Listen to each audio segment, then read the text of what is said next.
Hi guys, um, yung mga gusto kong mag-create po ng weekly challenge sa 7 new group posts. Ayun, ganito lang po paggawa guys, yung mga hindi pa nakakagawa. Ayan, magagawa tayo guys. Punta tayo sa Facebook, then pindutin natin yung ating profile, then yung professional dashboard.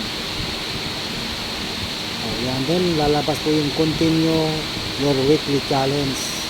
Ayan, pindutin natin yung weekly challenge. Ayan, ayan, meron create 7 new group posts. Ayan, meron na akong nagawang 5 na. Gagawa pa tayo ng isa. Ayan, pindutin natin yung create, yung create sa taas. Ito yung create sa taas, ito.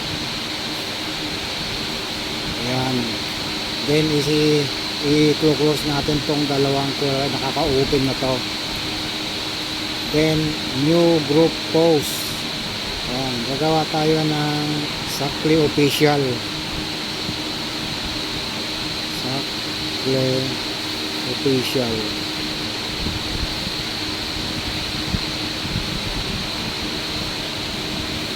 Sakli Official group.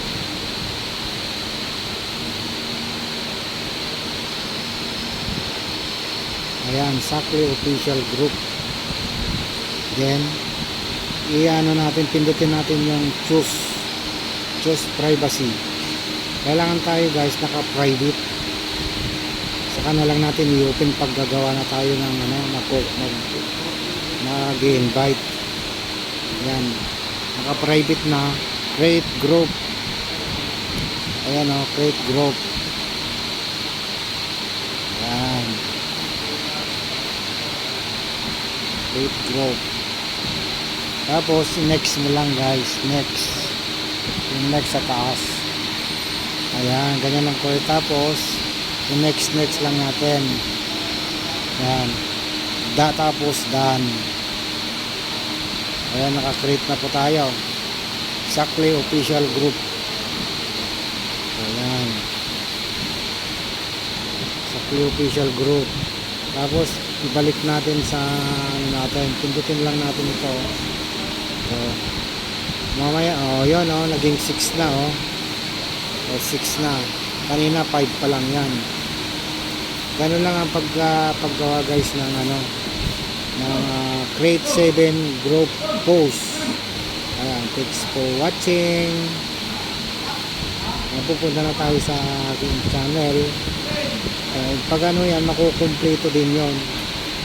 Pag nakumpleto yon, yung yung weekly challenge nyo, tataas yung mga nyo, mga followers nyo, mga views nyo.